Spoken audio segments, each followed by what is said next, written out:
This is an Internal Audit Awareness podcast, and we are interviewing Kwame Sarpong Barnieh. Kwame Sarpong Barnieh has over 21 years experience in all dimensions of internal audit, risk management, governance, establishment of assurance functions, and project management. Kwame has served as a consultant for diverse institutions in various industries, providing assurance services which includes governance, internal audit, risk, project management, value assessment, and other compliance services. Stay tuned to glean from his wealth of experience. Hello, and welcome to this exclusive interview with Kwame Sarpong Barnieh, partner KPMG and head of Governance, Risks and Compliance Services Units. We are going to delve into Kwame's life a bit and hear his thoughts about some of the new things happening in the internal audit world and how we can all accelerate in our various careers. I hope you're going to enjoy this. Kwame, before I start, I just want you to share with us a bit more about your life and maybe where you started from, your school, your background, something little about that. Well, I'm from a very big family. My dad has 10 kids. I went to private school, a school in Kumasi called Enrich School. Okay. At the time, it was a school that there was a lot of foreigners. So Okay. I was privileged to be part of Rich School, and then I left Rich School and I went to Opokuari.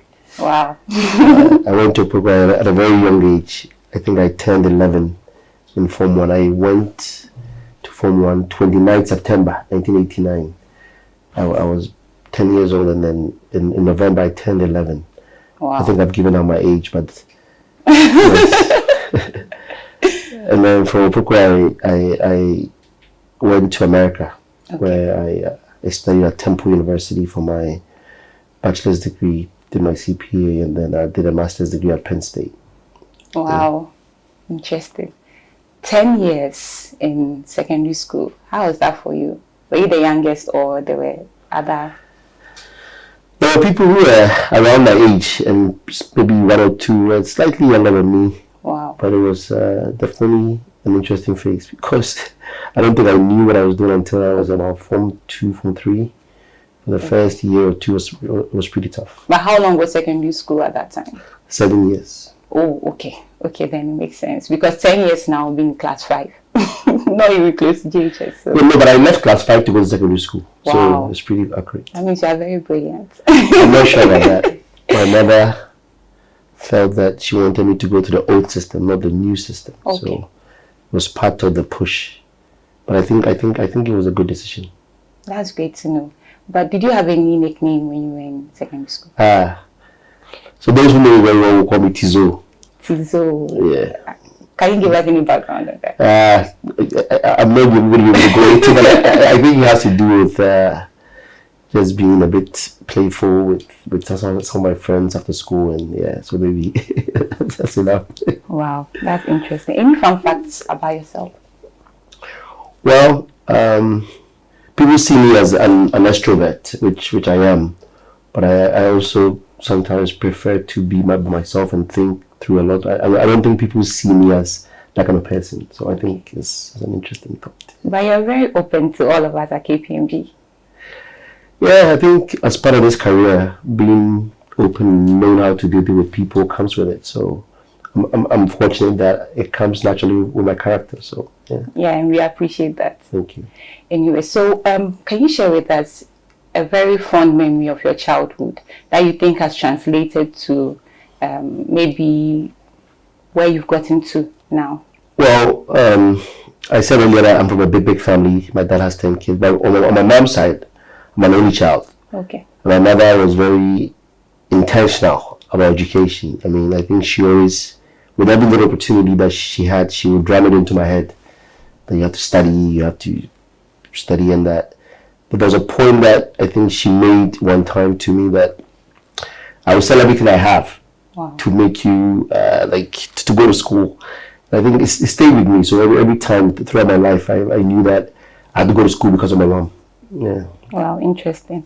I can tell that you're a very busy person as partner in KPMG. How do you balance your work life and your personal life? It's not easy. I think that's the first thing I want to put out there. But is a reality of my life, and I believe in balance. So I'm very intentional about trying to find that balance. But it's not easy because, as you know, our work is very demanding.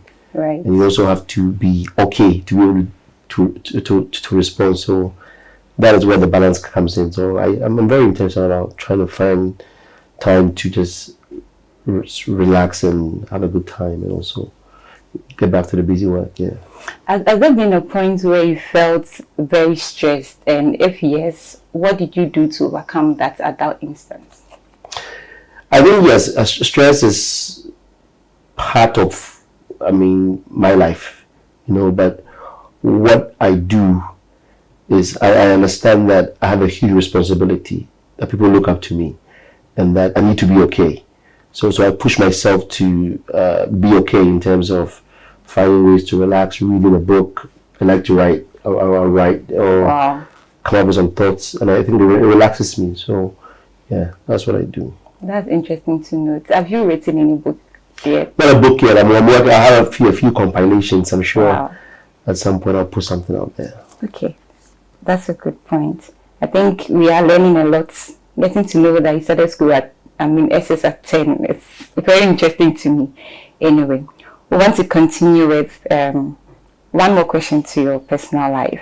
How do you compare your generation to this generation? Do you think that when you were growing up, you had it tougher or easier as compared to this generation?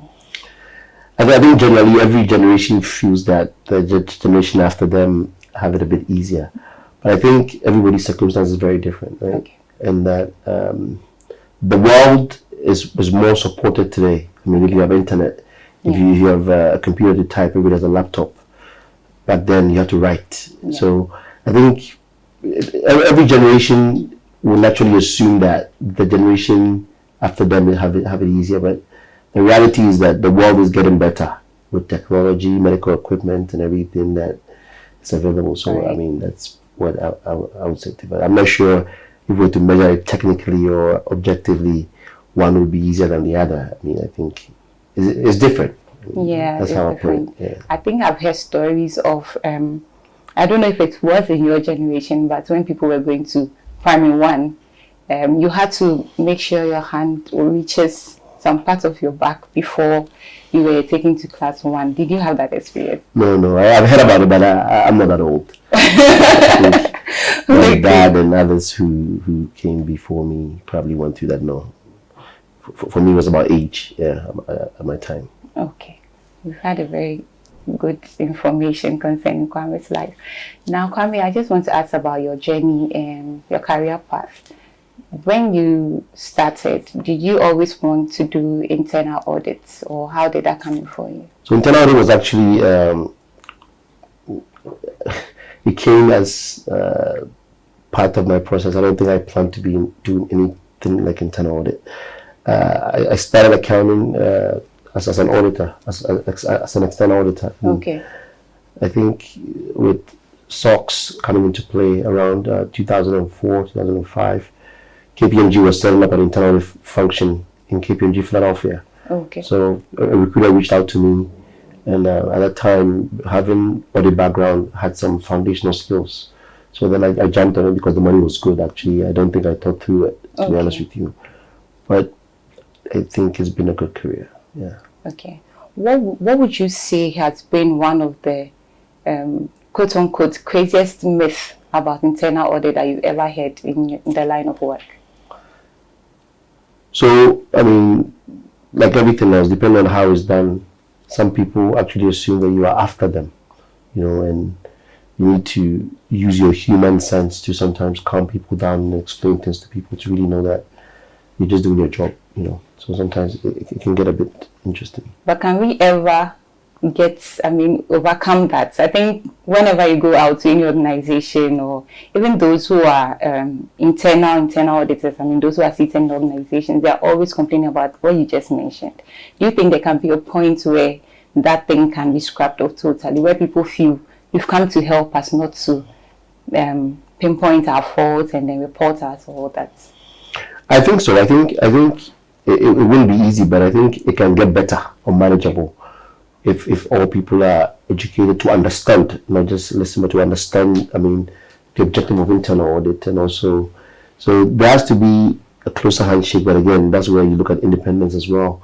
But I think getting the people that make the decisions, executives, to understand the strategic essence of internal audit and continuously driving it into their heads, I think will improve the relationship significantly. All right. So you have had some experience with external audits and now internal audits. How different do you see the two? Because a lot of people sometimes feel it's the same thing. And you're doing the same thing, though one is coming to do financial statements, the other is doing operations and every other thing. So how would you explain the difference? Well, I think you made one point, which is, I mean, external audit deals a lot with the financial statement, right? Looking at materiality and looking at, I mean, how reasonably accurate the financial statement has been presented, right? Internal audit is really looking at, I mean, governance, risk management, internal controls to make sure that these things are working to enable the organization to achieve its objectives. So you actually have a wider spread, and you are expected to know a lot about a lot. Because if you are to audit, let's say, a claims process in an insurance company, if you don't understand what, I mean, the process, you can audit it. Right? So I think internal audit gives you a wider breadth.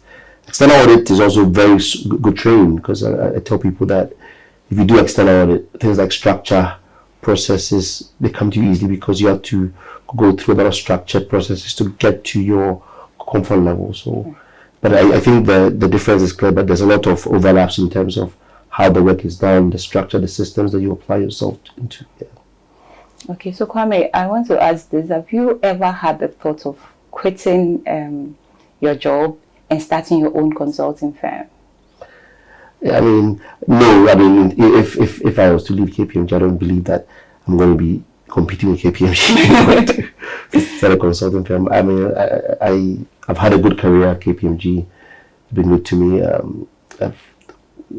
If I was to retire, I would be to rest or do something a bit different than this. I've done it for a long time. Good to know. We don't have competition. Anyway, so as in your career, have you had points where you felt, okay, at this point, I think I've done enough, or I've achieved? You know, in our contemporary terms, they'll say, I've arrived. So has there been that point in your career? I mean, I've been blessed with some good mentors, right? And I think one of the things I've learned from mentors is that you cannot assume that you've arrived or you know it all. I mean, it's an evolving process. You need to really say to yourself, how do you become better so you can make an impact? So that kind of guides a lot of what I do. So, I mean, I think depending on your maturity level, as you grow through your career, you see that there's more to learn. I mean, as a young senior associate, or maybe sometimes you think that you've learned a lot and maybe you've arrived. But I think as you mature and you get more exposed, you realize that there's a lot more to learn. So yeah, that's. Okay, what are some of the changing phases of internal audit you've seen in recent times, especially with artificial intelligence and technology coming? I know in external audit, I heard those days they used to use blue, green, and red pens and books and all that. Now we're using technology.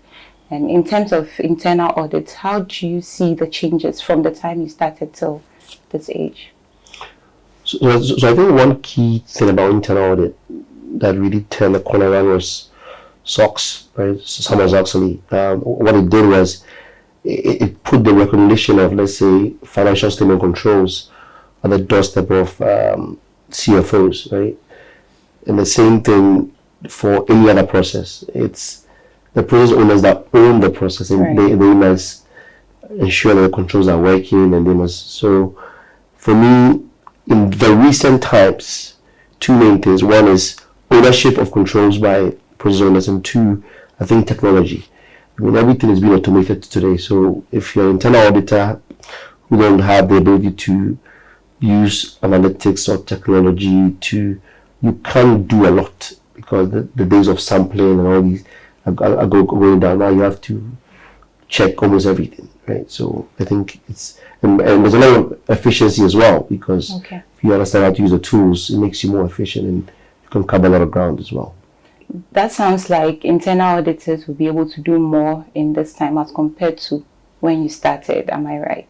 I would assume so, because with data analytics tools that you can use to analyze data and pull, it makes it easier for you to. But because if you're sampling and just manually picking things, it's not as easy to cover enough breadth. Kwame, consulting is not an easy job to do. I've heard you say that a couple of times, and I've also experienced that. Has there been a point where you should I say, you made a mistake as a team? There was this grave mistake that you thought, wow, what am I doing here? I think I need to get out of this kind of profession. So not necessarily a mistake, but I think experiences in the job will sometimes shake you. I mean, we are all human beings, right? And there are days that it gets tough as a human being, and you ask yourself, you reassess your choices of career. But I think those, fortunately, have been minimal.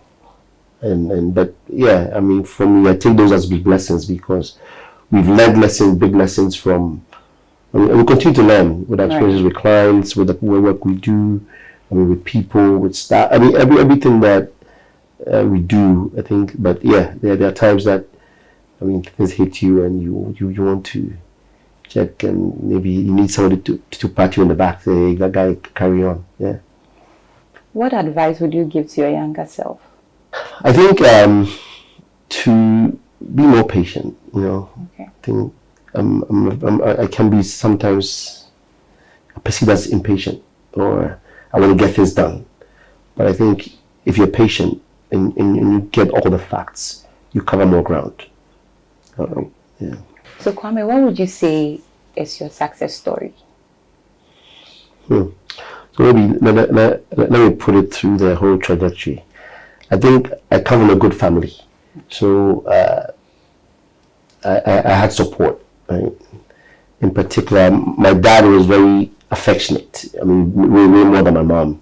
So that gave me a lot of confidence as I was growing up. He allowed me to explore, and that I think was something that I cherish very, very much. Right? Okay. My mother gave me discipline, to focus, and education was the rock that she wanted me to stand on. And I think it is really taking me far and helped me a lot throughout, because when I was in school, I always remember the things that she would say to me and all that. So that I think I've been fortunate to work with people that are great. I mean, I always tell people that, I mean, when I moved from the US to Ghana, the team that I met at KPMG Ghana has been incredible. There are people that I think sacrifice so much to make me successful, right? And I don't think everybody can meet good people. We take it for granted, but I've been fortunate to have a good team to work with. Right? So for me, maybe those are the three main things that I'll bring up. Yeah. That's very interesting. Just to know that you have a supportive family and you have good mentors. I know Kwame is always stressing on learning and learning and learning, and I can say that is what has made him what he is. So we should all learn from him. And also for you to know that Kwame has over 2 decades of experience in risk, governance, assurance services, ERM, and all of that. And he's also very apt in training. He really loves to train because he has the knowledge, and you can testify from all that he shared with us. So Kwame, before you leave, we have just last thing. It's almost like a game, but we want to know you better. So I'll mention 2 things and you pick one without really thinking through it. So rice or gari? Rice. White or black? White. Kotoko or hatofo? Kotoko. Shoes or sneakers? Shoes. Gym or home workout? Home workout. Tea or coffee? Coffee. In person or virtual? In person. The beach or the mountains? The beach. Swimming or hiking? Swimming. Indoor or outdoor? Indoor. Okay. So I think I've gotten to know you more.